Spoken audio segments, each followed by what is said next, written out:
Has anyone ever told you that you were the problem, just to avoid blame? My name echoed through that stadium like it belonged there, like I belonged there, and the applause that followed, thousands of hands clapping for a name they didn't know, didn't just fill the air, it filled something in me that had been empty for years. I didn't look at the crowd when I walked across the stage, didn't search for any familiar face. I already knew who was there. Or rather, who wasn't allowed in.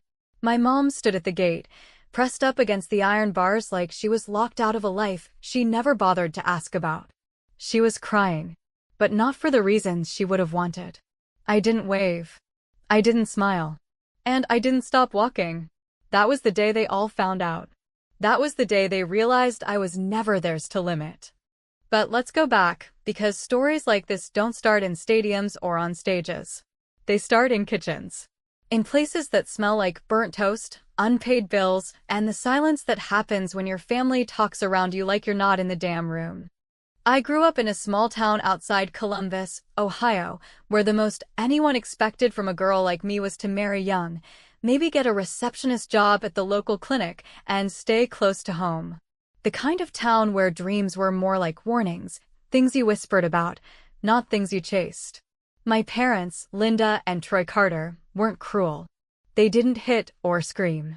But they were the kind of people who could break you with a smile, with a casual shrug, with the kind of neglect that doesn't look like abuse until you realize no one ever asked you what you wanted. Aaron, my older brother by 2 years, was the shining light of the Carter family. He wasn't particularly smart, but he was loud, charming, and good at making people feel like he was always about to do something great, even though he never actually did. My mom saw in him what she wanted the world to see in our family, potential. Meanwhile, I was the one who brought home A's, who stayed after school to help teachers, who worked at the library on weekends and kept to myself. But in that house, quiet was mistaken for simple. And smart? Smart was just another word for difficult. I remember the night everything shifted like it happened yesterday. I was 17, sitting at the dinner table, a bowl of dry spaghetti in front of me while my parents talked excitedly about Aaron's upcoming college tour. He'd failed out of community college the year before, partied his way through 3 semesters, and blamed the professors for not understanding how he thinks. Still, my mom had found a private college 2 states over that, according to her, understood kids who don't fit the system. She called it a second chance. She called it an investment. That's when I asked it. What about me? I hadn't planned on saying anything. I usually didn't. But the words slipped out, soft but sharp, like a paper cut, quick and easy to ignore, unless you felt the sting. My mom didn't even look at me when she answered. She scooped another forkful of pasta, shrugged like I'd just asked if we were out of milk, and said, "College isn't for everyone, sweetheart. Some girls just do better with their hands."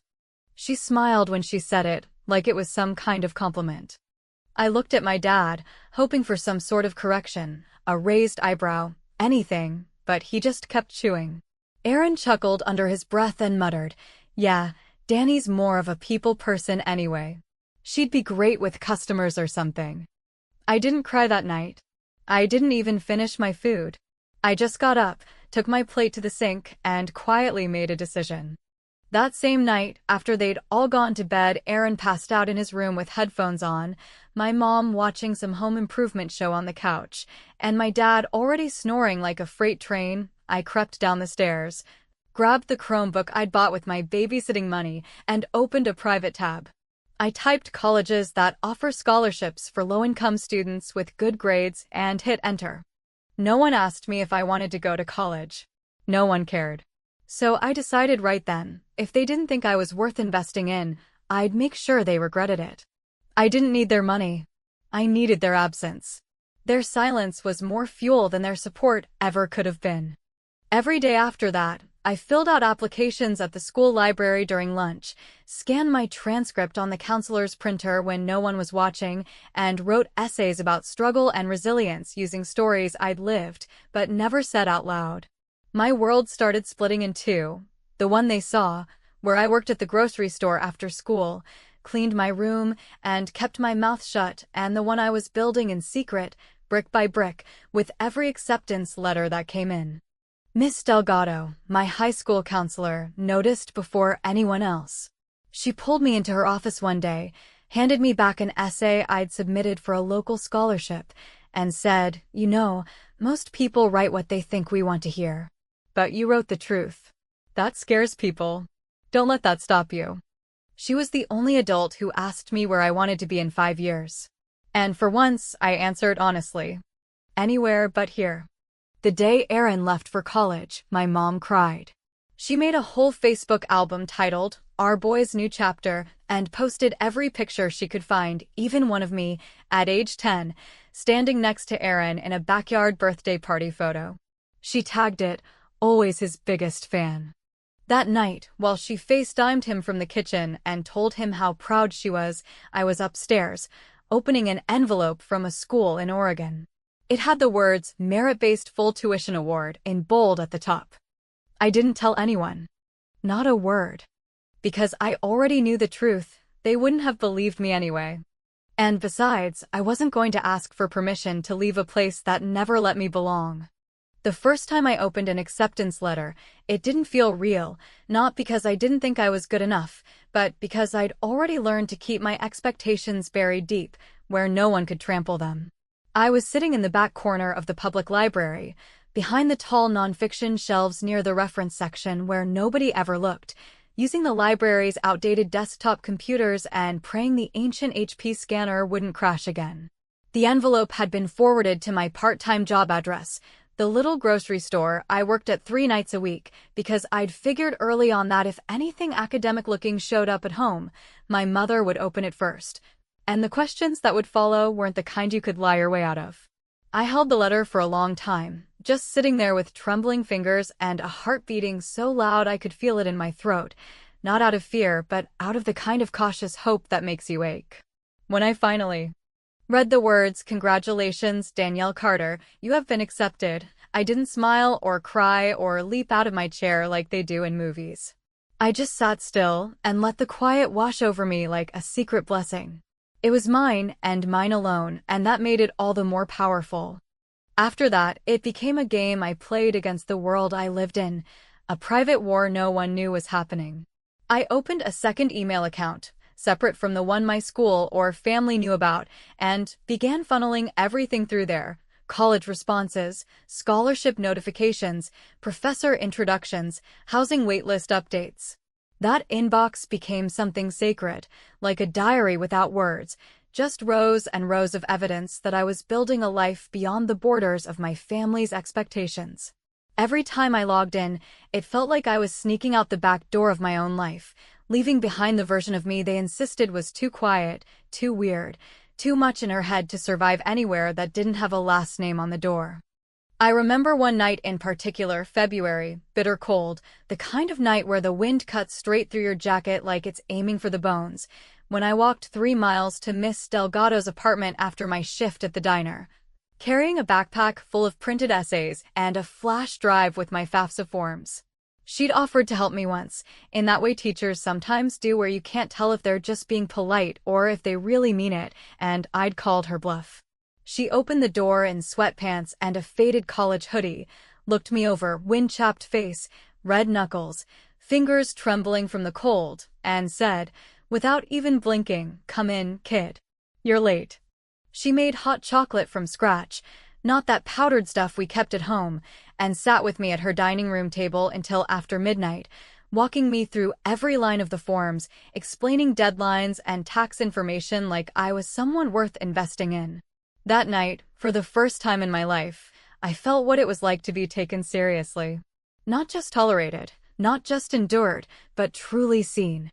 She didn't pat my hand or talk down to me or tell me how proud she was in some patronizing tone. She looked me in the eye and said, "You're not running away. You're running toward. And they won't catch up until it's too late." I didn't tell my parents about the scholarships. I didn't tell them when I was invited to a virtual student panel. I didn't tell them when I booked a Greyhound ticket with the leftover money I'd made doing SAT tutoring for some rich kids whose parents thought I was just a peer mentor. I didn't tell them anything because I knew they wouldn't believe it, or worse, they'd try to stop me under the guise of concern, using love like a rope to tie me down. Don't go too far. What if something happens? You know we can't afford to help if it doesn't work out. But I'd already learned that help in our house was conditional, offered only when it made them look generous, never when it cost them anything real. Aaron, meanwhile, had settled into his second college with the enthusiasm of someone who'd never once been told no. He FaceTimed our mom once a week, usually from a dorm lounge with music blaring in the background, holding a Red Bull in one hand and a controller in the other, grinning like he'd just won a prize for existing. He complained about his professors being biased, about how the cafeteria food was garbage, about how he needed more money for books. And every time, my mom reached for her purse before the call even ended, saying things like, "It's just what you need to get through this rough patch," or "He's figuring it out." He wasn't. But she needed him to be something she could be proud of, and the lie was easier than the truth. One Saturday morning, as she sat at the kitchen table budgeting bills and muttering about car repairs, I folded the final acceptance letter, this one from a liberal arts college in Oregon, small and tucked away, but with a full ride including room and board, and slipped it into the hidden lining of my winter coat. I'd sewn the pocket myself after watching a YouTube tutorial on how smugglers used to hide money in fabric. It seemed appropriate. I had one final conversation with Miss Delgado before I left. She gave me a manila folder filled with photocopies of everything we'd submitted, just in case I lost access to my email, and pressed a small note into my hand before I got on the bus. It said, "You owe them nothing. You owe yourself everything." The night before I left, I packed in silence. I didn't say goodbye. I didn't leave a note. I set the breakfast table like I always did: bowls, cereal box, coffee cup turned upside down for my dad, spoon for Aaron even though he never used it, and then I took one last look at the house I'd grown up in. The cracked tile in the kitchen. The photo wall that had maybe one picture of me. The hallway mirror that distorted your reflection just enough to make you doubt what you saw. When the bus pulled away at dawn, I didn't look back. Because sometimes, the only way to prove them wrong is to disappear so completely, they don't realize they were wrong until you're too far ahead for them to catch up. There's a peculiar kind of peace that comes with being invisible on purpose, not the aching invisibility of being ignored or dismissed in your own home, but the chosen kind, the one you earn by slipping through the cracks and refusing to leave a trail behind.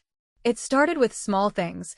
I stopped liking their posts on Facebook, let texts from my mom go unanswered, and eventually stopped logging into the group family chat altogether. At first, they noticed little pings of irritation from my mother like, "Everything okay? Haven't heard from you," or the occasional passive-aggressive comment under a photo my aunt tagged me in, something like, "Nice to see you're still alive, LOL." But when I didn't respond, when I didn't fold the way I used to, the messages got fewer, shorter, and finally stopped altogether. And the silence, instead of feeling cold or lonely, felt like space to breathe, to grow, to become someone else entirely. Oregon was nothing like Ohio. It rained more days than it didn't, and the streets smelled like pine needles and wet stone. The town was small and strange in the way that only college towns are, with overpriced coffee shops that doubled as vintage bookstores and murals on the sides of buildings that no one could explain. The campus itself sat like a quiet secret in the hills, brick pathways, ivy-covered lecture halls, and dormitories that creaked at night like they were whispering the names of every student who had come before me. For the first time in my life, I wasn't the Carter girl with the smart mouth or the forgotten daughter, or the sister of the golden boy. I was just Danny. No one here knew what I had left behind, and I had no intention of telling them. The first few weeks were brutal.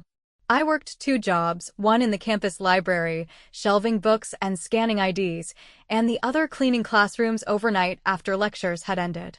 My days were filled with 15-minute naps, dry tuna sandwiches eaten under flickering fluorescent lights, and class notes taken with hands that sometimes trembled from exhaustion.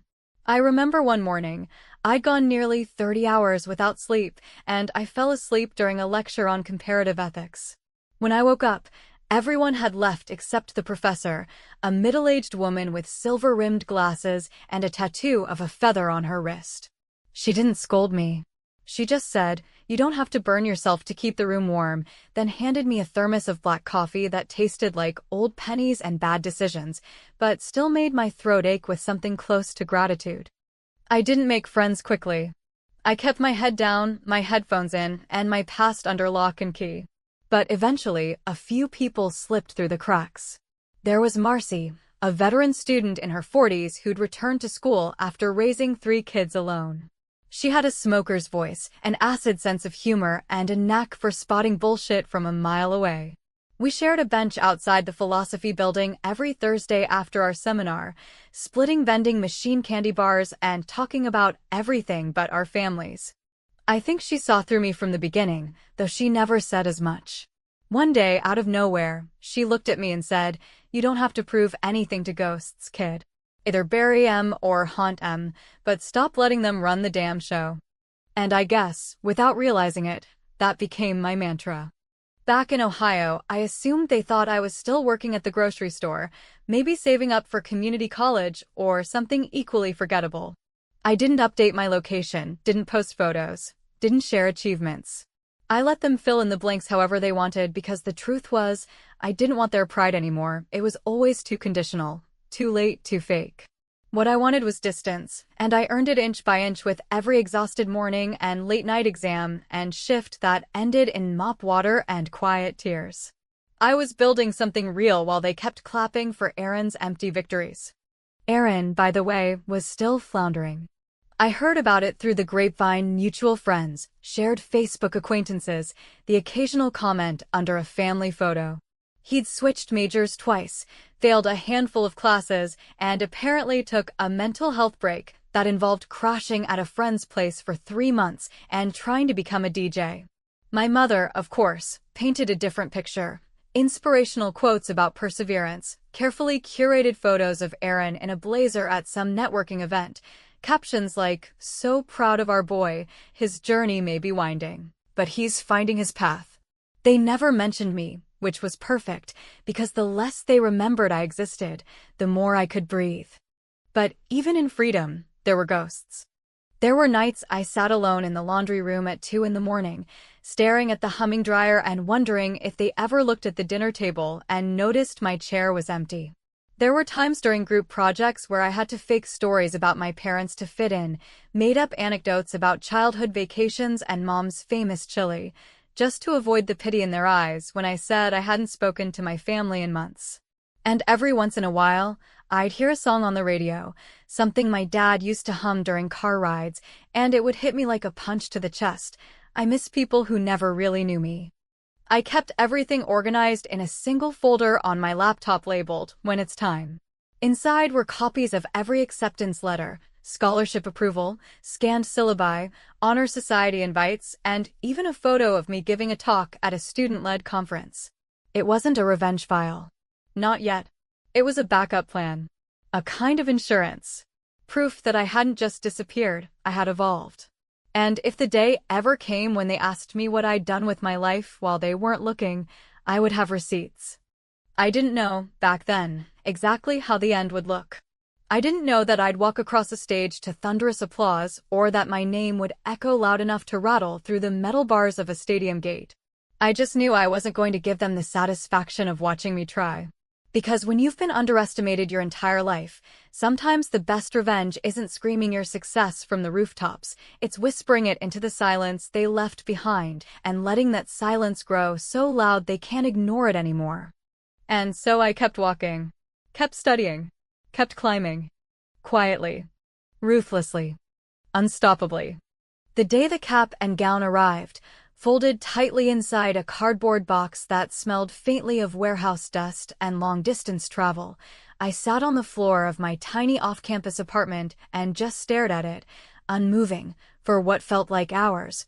As if opening it would make everything too real too fast, like the moment you realize the finish line is just ahead and suddenly your legs start to shake not because you're tired, but because the idea of actually arriving somewhere you were never supposed to reach is so overwhelming, it knocks the breath from your lungs before you even cross it. The gown was stiff, still creased from the factory, and the cap sat like a silent crown beside it, black and plain and unassuming, but in my hands it felt like rebellion, like vindication, like the one thing they couldn't take from me even if they tried. I unfolded the gown carefully, smoothing out the fabric on my bed, and then I reached for the envelope marked Graduation Ceremony, Student Instructions. And inside I found a form that asked me to print how I wanted my name announced when I walked across the stage. There was a line for pronunciation, a line for honors, and a separate checkbox for family seating requests. I stared at that box for a long time, pen in hand, and considered, just for a second, if I should include their names, not because I wanted them there, but because part of me still clung to the idea that maybe they'd come anyway, maybe they'd see me, really see me, and understand something they'd never taken the time to ask about. But that thought died just as quickly as it came, suffocated under years of dismissals, jokes at my expense, and the echo of my mother's voice saying, "College isn't for everyone, sweetheart," with that awful, condescending smile that had lodged itself into the back of my brain like a splinter that wouldn't work its way out. I didn't write their names.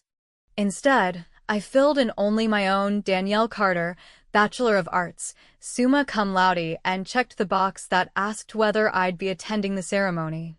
When I signed that paper, it wasn't just a confirmation of presence, it was a declaration, a defiant stamp that said, "I made it, and I did it without you."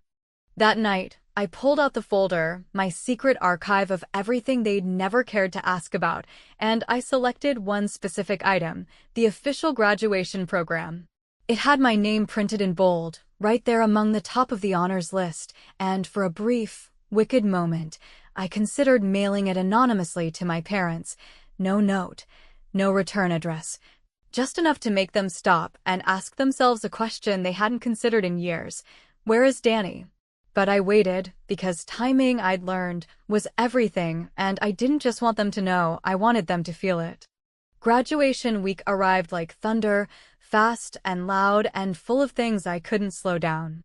Finals blurred into late-night packing, friends clinked beer bottles in celebration, and the air on campus had that electric, bittersweet tension of something ending and beginning at the same time. I wore my honors cord like armor, not for the professors or my classmates or even myself, but for the version of me who had studied in broom closets, who had cried in the library at 2 in the morning, who had walked to work in snow because she couldn't afford a bus pass and didn't dare ask for help. I walked with her in mind. The night before the ceremony, I stood in front of the bathroom mirror in my tiny apartment, wearing the gown, cap askew on my head, and stared at my own reflection for so long I stopped recognizing my own face. I didn't see the girl who packed a duffel bag and boarded a Greyhound bus without a goodbye. I didn't see the kid who used to write college essays by flashlight under her covers, terrified someone might ask what she was doing.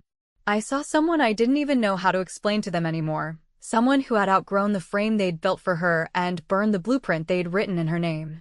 Then I did it. I took the graduation program and addressed the envelope by hand, neat block letters, no flourish, no note inside, just the folded pages sealed tight, and I mailed it to the house in Ohio, the same address I'd written 1,000 times on forms, returns, job applications, FAFSA records. I mailed it 2-day express, knowing it would land just in time for the ceremony, knowing my mother checked the mailbox obsessively, knowing that even though she hadn't called me in months, she still stalked my old Instagram profile like a widow scrolling through obituaries for someone who hadn't died but had certainly left. I didn't tell anyone I sent it. I didn't need to. Because somewhere deep in my chest, I knew she'd open that envelope and freeze, standing in the kitchen, bills in one hand, program in the other, and for the first time in years, the only sound in her head would be my name. I imagined her walking to my dad, showing him the paper with trembling fingers, Aaron maybe in the living room playing video games or scrolling through his phone, and that moment, brief, sharp, undeniable, where they realized they had missed something so big, so significant, it would haunt them longer than any fight, longer than any goodbye. They hadn't just missed my graduation. They'd missed my entire becoming. I didn't know they would drive all night. I didn't know she'd throw whatever she could into a bag, drag my father out of his recliner, yell at Aaron to get dressed, damn it, and scramble into the car like a woman possessed. I didn't know she'd cry on the way there or that she'd grip the steering wheel so tight her knuckles would go white. I didn't know she would get lost halfway up the Oregon hills or that she'd run through the stadium parking lot in shoes not meant for running, asking strangers if there was still time to get inside. But I did know this. The gate would be locked. And I would be on the other side of it. When the announcer's voice echoed through the stadium speakers, carrying the syllables of my name out into the open air like a spell finally spoken aloud after years of silence, I didn't flinch, didn't shift nervously or glance around like I didn't believe it was real, because in that moment, after everything I had dragged myself through to arrive here, every forgotten birthday, every passed-over opportunity, every time I'd swallowed my anger until it curdled into resolve, I felt something settle in my chest that no applause could replace and no recognition could cheapen. I didn't smile because they were clapping. I smiled because I knew who wasn't. My feet moved on instinct, slow and steady, one in front of the other across the long platform lined with flowers that smelled too clean, too staged, like they'd been arranged for people whose lives had followed scripts and timelines and family expectations. The dean shook my hand and pulled me close, his whisper quick but warm. "We're proud of you, Miss Carter. You made us look good today." And although I said thank you out loud, what I really meant was, I didn't do this for you either. I descended the steps on the other side, diploma folder in hand, my cap threatening to slip off with the wind, and I turned toward the bleachers, not to scan the crowd for someone who'd never been there. Not to wave at smiling parents or childhood friends with signs in glitter and block letters, but because I already knew exactly where to look. Beyond the fencing, just past the vendor tents and security ropes, right where the latecomers and lost visitors huddled in confusion and regret, I saw her, my mother, standing behind the locked gate in a too bright floral blouse. Face flushed from the sun and maybe from running, eyes red not just from crying, but from realizing she hadn't cried soon enough. She was gripping the bars like she could pull them apart with her bare hands, the way people in old war movies cling to prison doors, screaming for someone to let them through, but no sound came from her mouth now. She just stood there, stunned and disoriented, watching as the daughter she had once written off as unremarkable walked calmly across the stage of a life she had been specifically excluded from. My father was behind her, silent as always, his hand on her shoulder in a way that didn't comfort so much as confirm that they both knew they'd lost something they could never recover.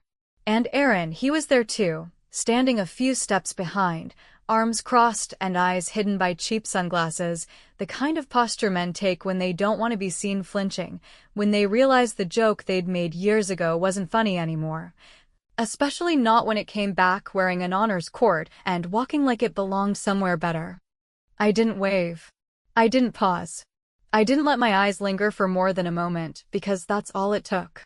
Just one look was enough to let her know I had seen her, that I had known she would come too late, that I had planned for her to be right where she was, close enough to witness it, too far to take credit for it. And still, she cried. Not the graceful, sentimental kind of crying that proud parents do when their kids reach some long-dreamed milestone, but the gut-deep, gasping sort of crying that comes from the realization that something you treated as disposable turned out to be irreplaceable. She cried because she had no seat. She cried because my name was in the program and hers wasn't on the list. She cried because I had done it all without them, and that meant they couldn't even pretend to have helped.